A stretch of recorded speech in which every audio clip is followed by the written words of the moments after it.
This video is related to the fourth order RK method, जो रंज-काटा method होता है ये। इसके थर्ड ऑर्डर भी होता है और ये फोर्थ ऑर्डर, दो मेथड्स होते हैं। But we are going to learn today the fourth order. Fourth order इसलिए है क्योंकि इसमें आपको जो मेन इस मेथड की इक्वेशन है वो तो ये वाली है, और इसमें हमारे पास चार तरह के के यूज़ हो रहे हैं, K1, K2, K3 and K4। इसीलिए इसको हम fourth order R K method बोलते हैं। जो दूसरा ऑल्टरनेटिव है इसका, उसमें तीन K1, K2, K3 हैं। थोड़ी सी उसकी फॉर्मेशन जो ये वाली है डिफरेंट है, और उसकी थोड़ी सी ये वाली इक्वेशन भी डिफरेंट है। फ़र्क क्या है I will tell you later in this video. Okay, ये मेथड यूज़ किस लिए होता है? ये एक न्यूमेरिकल एनालिसिस का मेथड है जिसमें हम किसी भी ऑर्डिनरी डिफरेंशियल इक्वेशन को, कोई भी अगर आपके पास ऑर्डिनरी डिफरेंशियल इक्वेशन मौजूद है तो उस पे हम यानी कि सपोज कर लें आपके पास y dash equals to something given है, तो यहाँ पे हमें अगर कोई भी इक्वेशन का कोई पर्टिकुलर पॉइंट चाहिए तो हम उसका पहले इसको इंटीग्रेट करके y निकालेंगे और y के थ्रू हम आंसर निकालेंगे। अब इस मेथड की मदद से हमें ये न्यूमेरिकल मेथड है जिसमें हम डायरेक्टली ओडी इक्वेशन के थ्रू हम कोई भी y की value for a particular x निकाल सकते हैं। सपोज कर लें जैसे इस वाले सवाल में आपके पास मेन कर्व की ब्लैक वाली लाइन गिवन है, ठीक है। ब्लैक वाली लाइन जो आपका मेन कर्व की कर्व नहीं है, बेसिकली ये आपका कोई ओडी इक्वेशन का ग्राफ है जिसमें हमने ये मेथड लगाया है। तो आर के मेथड करता क्या है, बेसिकली ऑन एवरेज वैल्यूज़ पे मूव करता है। यानी सबसे पहले इसके पास ये चार फार्म जिसको मैंने K1 बोला था, ये चार K1 है, K1, K2, K3, K4। उसमें जो इनिशियल वैल्यू से हम शुरू करेंगे, इनिशियल वैल्यू जब हम ग्राफ फंक्शन में डालते हैं तो वो आपको जो आंसर देता है ऑन एवरेज मूव करते हुए, उस पर हम उस वैल्यू को एज अ एवरेज लेते हुए K2 की इक्वेशन में डालेंगे। जब K2 के थ्रू हमें ऑन एवरेज K3 पे पहुंचाएगा, K3 ऑन एवरेज हमें K4 पे पहुंचाएगा।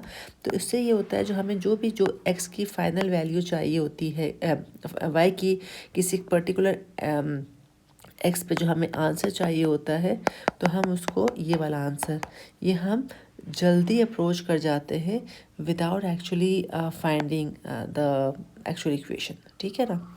अच्छा, अब इसमें हमारे पास ये मेन इक्वेशन है जो रेड कलर से मैंने लिखी हुई है, और जो आपको ये नज़र आ रही है हाँ, ये के जो है ये इनकी समझ लें ऑन एवरेजेस वैल्यू है। फार्मूले में इम्पॉर्टेंट बात यह है कि जो K1 है वो ओरिजिनल इनिशियल वैल्यू से शुरू होता है, फिर जो इसका आंसर आएगा वो आपका K2 निकालने के लिए यूज़ होगा। K1 की वैल्यू y में यूज़ हो रही है, फिर K2 आएगा, K2 की वैल्यू फिर K3 के लिए हो रही है, K3 की वैल्यू फिर K4 के लिए हो रही है। जब आपके पास सारे केस आ जाएंगे, उनको हम ओवरऑल इस इक्वेशन में डाल के पहली आइट्रेशन के थ्रू आंसर निकालेंगे। डिपेंड करता है हमें किस वैल्यू तक मूव करना है। h stands for the height, कितने इंटरवल्स किस से हम मूव कर रहे हैं। सपोज कर लें हमें जो है x यहाँ पे x1 से जो है मुझे 1.4 पे जाना है, तो एक्चुअली अगर मैं हाइट इसमें 0.4 ले लूँ तो इसका मतलब है मुझे 4 दफ़ा आइट्रेशन करनी होगी and then I am to reach at 1.4। हम मैं चाहूँ तो 0.2 भी ले लूँ, तो फिर मुझे 1 से 1.4 के दरमियान जाने के लिए 2 आइट्रेशंस करनी होंगी। नहीं, पहले मैं 1 से जाऊँगी 1.2 पे और फिर मैं 1.2 से किस पे चली जाऊँगी 1.4। तो मैंने ये 2 आइट्रेशंस में आंसर आ जाएगा। लेकिन अगर मैं हाइट 0.1 लूँगी तो मैं पहले 1 से जाऊँगी 1.1 पे, फिर 1.1 से 1.2 पे, फिर 1.3 पे, फिर 1.4 पे। जितनी कम हाइट होती है, इंटरवल कम होता है, उतना ही हमारा आंसर एक्यूरेट आता है, ठीक है ना। इसी तरीके से जो मैंने अभी आपसे थर्ड ऑर्डर भी बोला था, वो भी हमें आइट्रेशन का आंसर दे देता है, लेकिन जितना एक्यूरेट और क्विक हमें ये fourth order R K method देता है, इतने बाकी मेथड्स नहीं देते, ठीक है। So let's start it with one example. ये यहाँ पे सवाल है, use R K method with h equals to 0.1 to obtain an approximation to y 1.5 for the solution of this differential equation and what is given to you the initial value. Initial value आपको ये बता रही है कि जब x 1 है तो y भी क्या है आपके पास 1। ये आपकी वैल्यू है x की। जब x 1 है तो ये रिजल्ट आ रहा है, यानी y आपका क्या है 1। ये इनिशियल वैल्यू दे दी। इनिशियल वैल्यू से मुराद होता है x नॉट और y नॉट की value. x not and y not is 1, 1। और हमें कहाँ तक जाना है, हमें 0.1 के इंटरवल से 1.5 तक जाना है। यानी पहले मैं 0.1, पहली आइट्रेशन जब मैं करूँगी तो मैं 0.1 से मूव करूँगी और मैं कहाँ पहुँचूँगी 1.1 पे। फिर दूसरी आइट्रेशन करूँगी, यानी इस वक्त आइट्रेशन नहीं है, it's a zero iteration, n is zero. जब मैं फर्स्ट टाइम आइट्रेशन करूँगी so I will reach at the result of 1.1। ठीक है ना, ये x का 1.1 है। y क्या होगा वो तो सवाल सॉल्व करने के बाद ही पता चलेगा। फिर जब मैं सेकंड टाइम आइट्रेशन करूँगी तो मैं कहाँ पे पहुँचूँगी 1.2 पे पहुँचूँगी। फिर इसी तरीके से मैं थर्ड टाइम आइट्रेशन करूँगी तो फिर मैं कहाँ पहुँचूँगी 1.3 पे, एंड सो ऑन। मैं 1.4 पे, और 1.4 से मेरे पास ऑटोमेटिकली रिज़ल्ट किस पे आ जाएगा 1.5 के अगेंस्ट का रिज़ल्ट आ जाएगा। तो मुझे एक्चुअली इसके लिए 4 दफ़ा आइट्रेशंस करनी होंगी, तब जाके मैं 1.5 के रिज़ल्ट पे पहुँचूँगी। ठीक है, ये इसकी फॉर्मेशन हो गई है। अब हम इस सवाल को करते हैं। And as I told you people earlier as well कि जिस टाइम आप मेरी ये वीडियो देखेंगे आपने हाथ में कैलकुलेटर रखना है और आपने मेरे साथ साथ कैलकुलेशंस करनी है। ठीक है, तो इसको स्टार्ट कैसे करना है, स्टार्ट हम करते हैं इसको। चले हम इस पेज पे करते हैं। ये मैंने नीचे जानबूझ के पेस्ट कर दिए हैं चारों फार्मूले, ताकि हमें हर दफ़ा इसको कॉपी डाउन ना करना पड़े, हम देख लें पेज पे से। तो हमने सबसे पहले जो है n equals to zero iteration की बात की, और n equals to zero iteration का मतलब ये है कि ओरिजिनली जो आपके पास इनिशियल वैल्यू प्रॉब्लम जिसे हम कहते हैं, इनिशियल वैल्यू क्या गिवन है, x not y not is 1, 1 with h is equals to 0.1, and we are doing it to find the for y1 निकालने के लिए हम कर रहे हैं। y नॉट को यूज़ करेंगे क्या निकालने के लिए, y1 के लिए। क्यों, ये देखें आप, यहाँ n+1 है, यहाँ n+1 है, तो यहाँ पे क्या है, सवाल में क्या है, n है, yn को यूज़ करते हुए मैं n+1 वाली वैल्यू को कैलकुलेट करूँगी एंड सो ऑन। सही है ना। अच्छा, यहाँ h है, h is for the height, 6 ये जो है ये फार्मूले का हिस्सा है। फिर k1 plus 2 times k2 plus 2 times k3 plus k4, ये एवरेजेस की कहानी चल रही होती है, उस पर हम आंसर्स निकालते हैं। अच्छा, अब करना कैसे इस सवाल को, फंक्शन आपका क्या है इस सवाल का, इस सवाल का फंक्शन है y first differentiation is equals to 2xy, okay. The function is y dash is equals to 2xy। ठीक है, ये मेरा मेन फंक्शन है जिसको मैंने यूज़ करना है। सबसे पहले हम स्टार्ट करेंगे with the k1 value. k1 क्या था, k1 था f ऑफ, मैं भी आपके साथ बिल्कुल अब स्टार्ट कर रहे हैं इसलिए बिल्कुल बेसिक स्टेप्स हम करेंगे, x नॉट y नॉट। ठीक है ना, x नॉट y नॉट का क्या मतलब है, क्या पॉइंट आ गया 1, 1। इस पॉइंट को हमें फंक्शन में डालना है। फंक्शन क्या है हमारे पास 2xy, सही है, 2xy। ये डाला तो मेरे पास आंसर क्या आ गया, 2 आ गया। ये आंसर किसका है, ये मेरा आंसर है, ये मेरा आंसर है k1 का।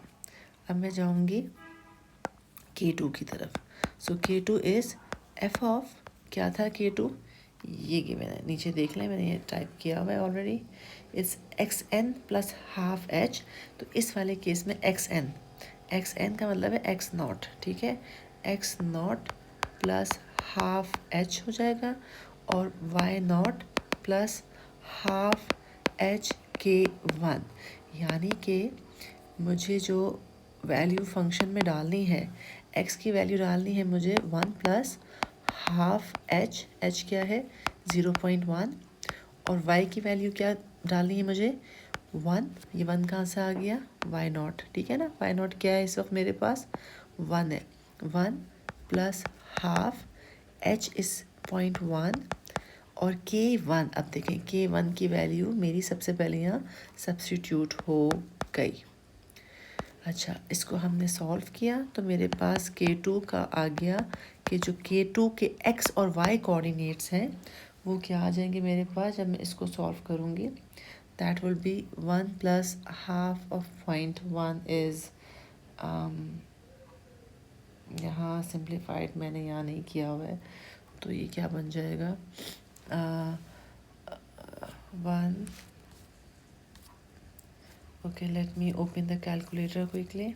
ठीक है, मैं एक्स्ट्रा चीज़ बंद कर दूँ ताकि हम पजल अपना हो दोबारा। Okay, 1 plus half of 0.1 is equals to 1.05। ठीक है, तो ये हो गया 1.05 हो गया। इसी तरीके से अगला है 1 प्लस हाफ इंटू 0.1। कैलकुलेटर निकले भाई। 1 प्लस हाफ इंटू 0.1 इंटू 2 कौन सी वैल्यू है ये K1 की वैल्यू। ठीक है ना, इज इक्वल्स टू A1 आ गया। ओके, A1 हो गया ये। अब इस वाले को हम फंक्शन में डालेंगे, तो फंक्शन क्या था हमारा, जैसे हमने ये फंक्शन में कहाँ डाला था, यहाँ डाला था। ठीक है ना, अब हम यहाँ फंक्शन में डालेंगे 2 times x into y. X मेरा है 1.05 और y मेरा 1 आया है, तो ये क्या हो जाएगा 2 into 1.05। Okay, 2 into 1.05 is equals to 2.1।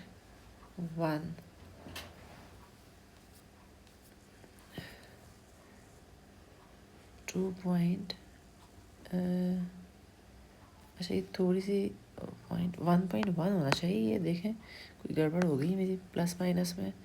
ये 2 है ना, तो अगर देखा जाए तो ये 2 और 2 कैंसिल हो गया, तो 1 प्लस 0.1 इज़ 1.1।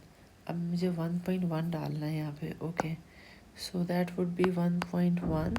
ठीक है, 1.1, so 2 into 1.05 into 1.1 will be equal to 2.31। Okay, so ये मेरा आंसर आ गया 2.31। ये कौन सा वैल्यू आ गई मेरे पास, K2 की वैल्यू आ गई। अच्छा, मैं इसको और कलर कर दूँ ताकि फ़र्क नज़र आए। ओके, अब हम किसकी तरफ आएंगे, K3 की तरफ। सही है, K3 में मुझे अब सबसे पहले यही चीज़ ये और ये देख लें। अगर आप इसको K2 से मैच करें, सब कुछ सेम है, सिर्फ ये वैल्यू फ़र्क, यहाँ K1 है, यहाँ K2 है। तो ये ऊपर वाला जो मैंने ये आपके सामने ये देखें, जो मैंने ये वाला किया है ना, सेम यही होगा, सिर्फ इधर 2 के बजाय, क्योंकि 2 कहाँ से आया था, K1 की। अब जब मैं K3 निकाल रही हूँ तो मुझे K2 की वैल्यू में डालनी होगी। ठीक है, हम डाल के देखते हैं इसको। ये हमारा हो जाएगा एफ ऑफ, देखें एक्स पे तो कोई फ़र्क नहीं आएगा, तो वैसे ही हो जाएगा। वाई में लिख लेती हूँ, y will be 1 plus half into 0.1 into K2। K2 क्या है, 2.31। तो 2.31 इंटू 0.1, 2.31 इंटू 0.1 डिवाइडेड बाय 2, ये क्या बना भाई, ये तो 0 हो गया। फिर गलत हो रहा है कुछ, मुझे कैलकुलेटर रखना चाहिए था। कभी कभार ये पॉइंट नहीं पहचानता है।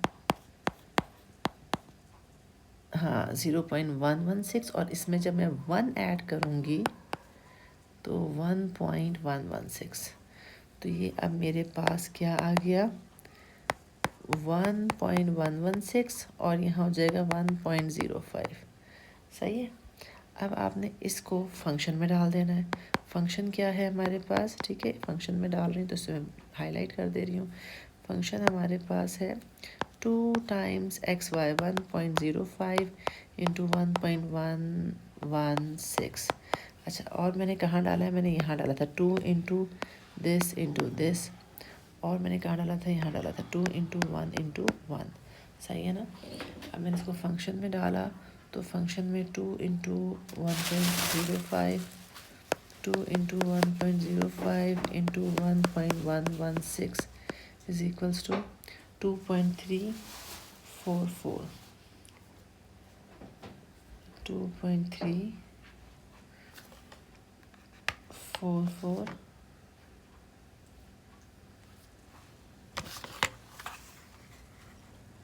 दफ़ा कैलकुलेट भी कर लें इसको।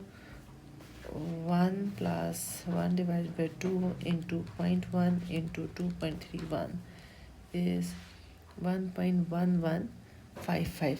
अच्छा देखें, थोड़ा सा उसने जो है ना, किसने, आईपैड ने गड़बड़ कर दी है। ये 5 है।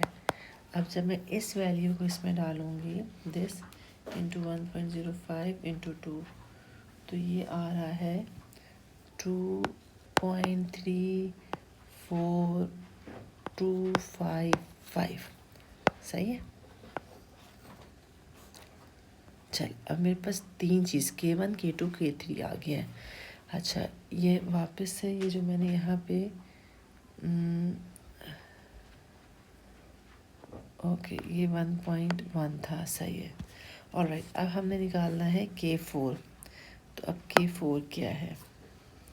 K4 इज इक्वल्स टू, ये रहा K4 का फार्मूला, फंक्शन ऑफ, देखें अब क्योंकि ज़रा सा ये K2 और K3 से फ़र्क है ना, तो इसे मैं वापस लिखती हूँ XN क्या हो जाएगा इसका? X0 है, X0 plus H comma Y0 plus H times K3। अच्छा, X0 मेरा क्या था? 1 प्लस 0.1 और 1 प्लस 0.1 इंटू K3 की वैल्यू देखते हैं, 2.34255। सो ये मेरा हो गया फंक्शन 1.1 पे, और दूसरा हो जाएगा, मैं कैलकुलेटर से निकाल रही हूँ, 1 प्लस 0.1 इंटू 2.34255 इक्वल्स टू 1.23425। देख रहे हैं जितने नंबर्स आ रहे हैं, मैं 1 2 3 4 5 6 डेसिमल प्लेस ऐसे 7 आप लिख लें। अब फंक्शन में डालेंगे हम, फंक्शन में डाला 2 times 1.1 into 1.234255 will be equal to what? This into 1.1 into 2 is equals to 2.715361। Okay, अब मैं, क्योंकि अगर आपके 5-6 डेसिमल प्लेस आ रहे हैं, आप लिख लें। सही है। अगर मैंने यही राउंड ऑफ करना शुरू किया तो मेरे आंसर में फ़र्क पड़ जाएगा। अब मेरे पास सारे के आ गए। अब मैं Y1 निकालूंगी। Y1 का क्या फार्मूला बन जाएगा? Y1 वापस से एक दफ़ा देख लेते हैं हम। ये देखें, yn plus Y1 is equals to Y0 और फिर H प्लस 6 H/6 और फिर ये वाला है K का। ठीक है ना। तो ये मेरा बन जाएगा यहाँ पे Y0 क्या था? 1 था, प्लस H इज 0.1/6। अब मैं K1 K2 K3 और K4 करूँगी, लेकिन K2 और K3 2 टाइम्स आ जाएगा। तो 2 प्लस, थोड़ा पतला कर लेती हूँ, इतना मोटी की ज़रूरत नहीं वैसे।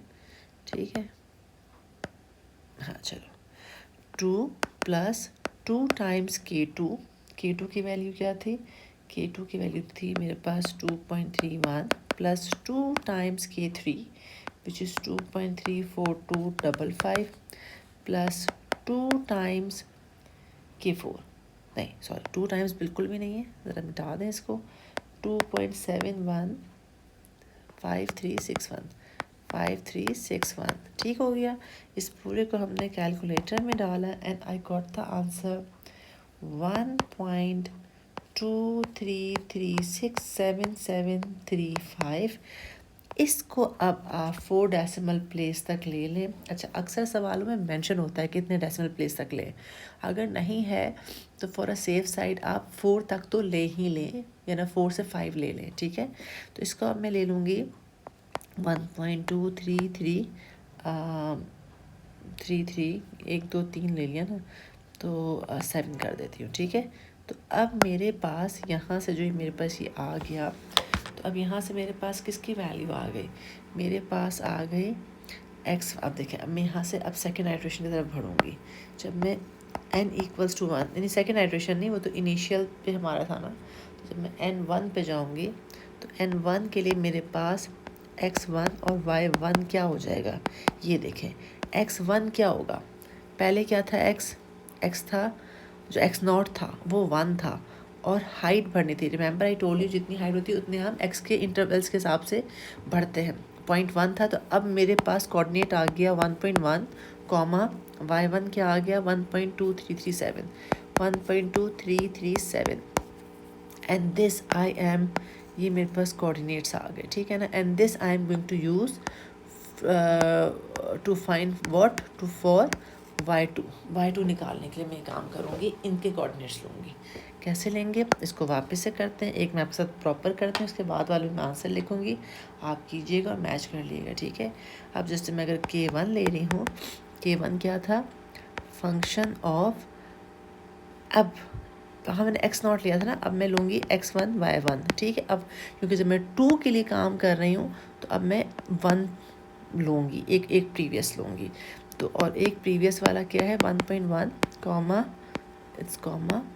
1.2337।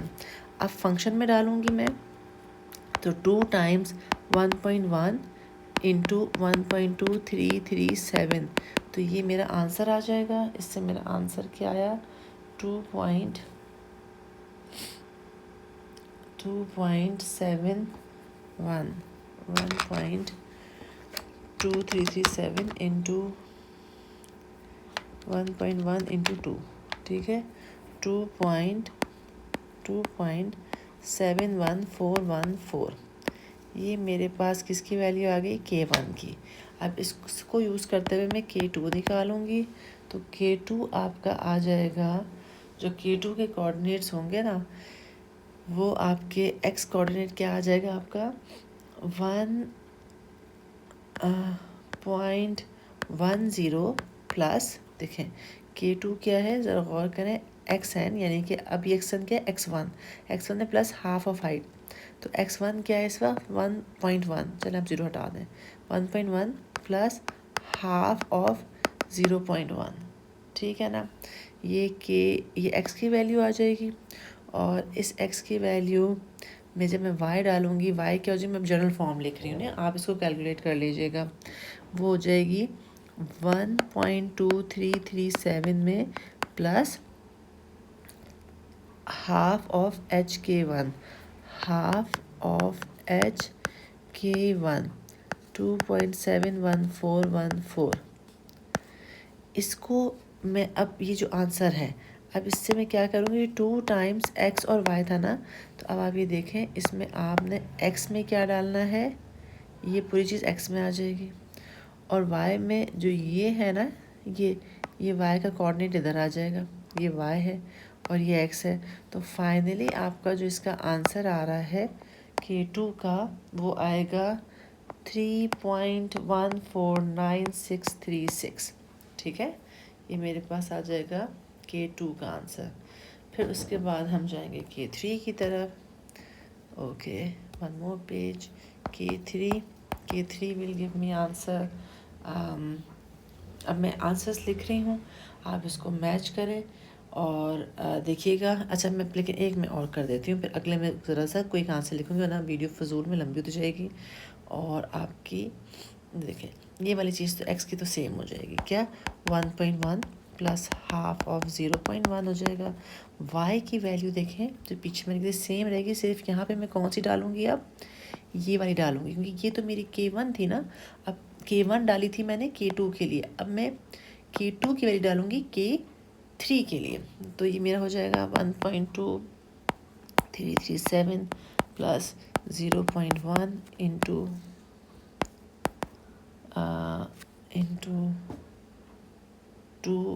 3.149,636, ठीक है ना। अच्छा, अब इसको जब मैं डाल के k3 निकालूंगी, फंक्शन में डालूंगी, फंक्शन क्या है 2 टाइम्स xy, सही है ना, तो उसमें डाला मैंने, तो मेरा आंसर आ जाएगा 3.199711815। फिर इस तरीके से मेरा ये k3 है, k4 का आंसर आ जाएगा मेरे पास 3.7288122356, और यहाँ से मैं निकालूंगी y2, तो y2 मेरे पास आ जाएगा, y2 का वही फार्मूला है, यानी कि y2 बन जाएगा y1 plus h/6 into k1 plus 2 times k2 plus 2 times k3 plus k4। तो अब इसमें ये y1 मेरा क्या है 1.2337 plus 0.1/6 K1 is 2.71414 plus 2 times 3.149636 3.199711815 plus 3.72881236। इन सबको मैं डालूँगी तो मेरे पास y2 आ जाएगा and y2 I am getting 1.25527276 और इस तरीके से यूँ कह लें आपके जो मेरा x2y2 बनेगा ना वो क्या बन जाएगा 1.2। सही है, अब 1.2 हो जाएगा ना ये 1.2 और ये बन जाएगा मेरा 1.5527। ये कोऑर्डिनेट्स मेरे आ गए x2 y2 के। Got it now? किस तरीके से आपने मूव करते जाना है। अब आप इस तरीके से K3 निकालें। अब मैं क्योंकि वीडियो फजूल में बहुत लंबी हो जाएगी तो अब मैं आपको बता रही हूँ कि जब आप इसको करेंगे x2, अब मैं x3 y3 निकालूंगी, वो मेरी बन जाएगी क्योंकि अभी मैं कहाँ पहुँची थी 1.2 पे पहुँची हूँ तो वो मेरा आ जाएगा 1.3 1.9937।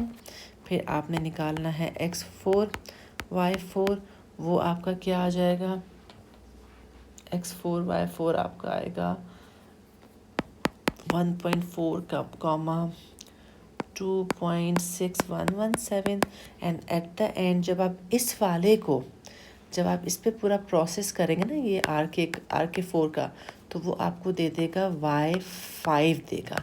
और जैसे आपके पास y5 आएगा आप कहेंगे ऑब्वियसली y5 किस पे आया है x5 पर आया ना y5 तो 1.5 कॉमा आंसर आ जाएगा आपके पास 3.4903।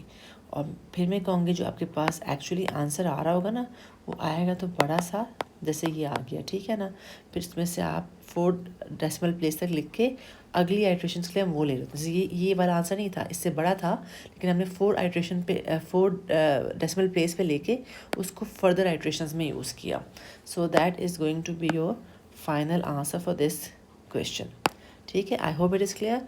एक सवाल मैंने दूसरा एक और ऑलरेडी किया हुआ है, ये भी इस तरह से है। Use the RK method which h.5 obtain 4 decimal approximation of the initial value. किस पे दिया है उसने y1 पे दिया हुआ है यानी कि x1 पे y5 है और कह रहे हैं 1.3 पे क्या होगा। तो इंटरवल्स क्या दिया है, हाइट क्या दिया है 0.1 दिया है। तो मुझे कितनी दफ़ा मूव करना होगा, एक दफ़ा मेरा होगा 1 से मेरा दूसरा बन जाएगा 1.1, फिर तीसरा बन जाएगा 1.2 और फिर मेरे पास आंसर आ जाएगा 1.3 पे। तो इसमें मुझे कब आइट्रेशंस करनी होंगी, ठीक है ना। तो इट डिपेंड्स कि आपने कहाँ तक क्या आंसर निकालना है। बिल्कुल सेम इसी प्रोसीजर पे किया है। वीडियो को पॉज कीजिएगा और आंसर निकालिएगा। इसमें मैं आपको एक बात इंपॉर्टेंट बता दूं। अच्छा, ये हम कैसे करें, न्यूमेरिकल से कर रहे हैं, ठीक है ना। बिल्कुल ऐसे ही मैंने किया N1 सारा कुछ, ठीक है। खुद इसको निकाल के स्टेप्स बाय स्टेप चेक कीजिएगा कि जो वीडियो में स्टेप्स दिखा रहे हैं, आंसर्स आ रहे हैं, आपके वही हैं कि नहीं हैं। मेरी कोई गलती हो तो बता दीजिएगा मैसेज में, मिस यहाँ आपने फिर प्लस माइनस की गलती कर दी है, ठीक है।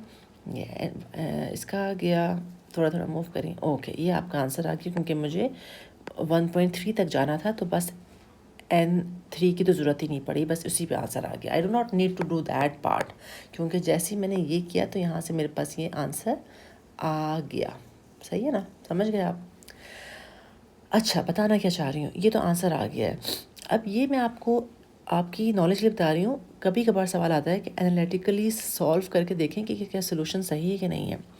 हर सवाल देखें, ये सवाल ऐसा जो एनालिटिकली सॉल्व हो रहा है जिसको हम डिफ्रेंशिएशन को और नॉर्मल इक्वेशन में कन्वर्ट करके, यानी जो उसकी ओरिजिनल इक्वेशन है वो कन्वर्ट करके हम आंसर निकाल सकते हैं। लेकिन अगर हम वेरिफिकेशन के लिए कर रहे हैं तो अगर यहाँ सही है तो इसका मतलब है ऐसा कोई सवाल आपके पास ओडी गिवन है जिसको हम कन्वर्ट बैक नहीं कर सकते नॉर्मल में, तो वहाँ ये मेथड रख के हमें बिल्कुल अच्छा आंसर देगा। अब देखें ये आपके पास dy/dx ये थी। अगर मैं न्यूमेरिकल मेथड से ना करूं यानी आस्क क्यों कि भाई ये इनिशियल वैल्यू प्रॉब्लम आपको गिवन है और आप मुझे y 1.3 पे आंसर बताएं क्या आएगा, तो ऑब्वियसली ये तो आपके पास डिफरेंशियल इक्वेशन है, तो आप इसको सबसे पहले इंटीग्रेट करेंगे ना, इंटीग्रेट करके ऑर्डिनरी लाएंगे, नॉर्मल इक्वेशन लाएंगे, इक्वेशन ऑफ अ कर्व लाएंगे। तो इसको जब मैं करने लगी तो वही वाली चीज़ें आपने माइंड में की कि सेपरेबल बन रही है, नॉन सेपरेबल है, होमोजीनियस है, नॉन होमोजीनियस है, क्या है। तो हमें ये नज़र आ गया कि ये इक्वेशन लीनियर इक्वेशन है। मैंने इसको लीनियर इक्वेशन मेथड से सॉल्व किया है, वही इंटीग्रेशन फैक्टर लिया है जो आपने स्टार्टिंग में हमने जब डिफरेंशियल इक्वेशन पढ़ना शुरू की थी। ये मैंने इसको सवाल को सॉल्व करती हूँ, इसको ज़रूर स्टेप देखिएगा। तो ये मेरे पास सॉल्व होकर जो फाइनली इक्वेशन आ गई थी वो ये आ गई थी, ठीक है ना। लेकिन किस फॉर्म में आई थी, सी में, क्योंकि ऑब्वियसली इट्स अ इनफाइनाइट आपका इंटीग्रल है। उस पर इनिशियली जो स्टेप दिया था कि x1 पे y5 है, वो डाला मैंने और वहाँ से मैंने c निकाल लिया। जब मैंने c निकाल लिया, ये c आ गया, c ये मेरी वैल्यू आ गई। अब मेरे पास ये इक्वेशन आ गई विदाउट c, ठीक है ना, y और x है। अब मैंने कहा अब मैं डालती हूँ x1.3। जब मैंने x1.3 डाला तो मेरा आंसर क्या आ रहा है, 2.694405। और यहाँ क्या आया इससे, 2.69 क्या था, 2.69445, 2.69445। ये है एग्जैक्ट आंसर, एग्जैक्ट है ना, क्योंकि आपका एनालिटिकली मैंने सॉल्व किया है। लेकिन ये मेरा न्यूमेरिकल मेथड से आ रहा है, सो यू कैन सी कि कितना क्लोज ही मैं, बल्कि ये जो 4 का आ रही भी गैप कम होता अगर मैं यही वैल्यूज जो है ना इतनी सारी लेके हर आइट्रेशन में लेके चलती ना, तो फिर ये गैप भी कम हो जाता। लेकिन चूंकि हम इतना ज़्यादा मैनुअली कर रहे हैं तो फिर हम अवॉइड करते हैं, हम सॉफ्टवेयर के थ्रू करते हैं, तो हम बिल्कुल सारे ले लेते हैं ताकि हम एरर को रिड्यूस कर सकें, ठीक है। So I hope it's all clear. कोई चीज़ ना क्लियर हो then please feel easy to ask me, right.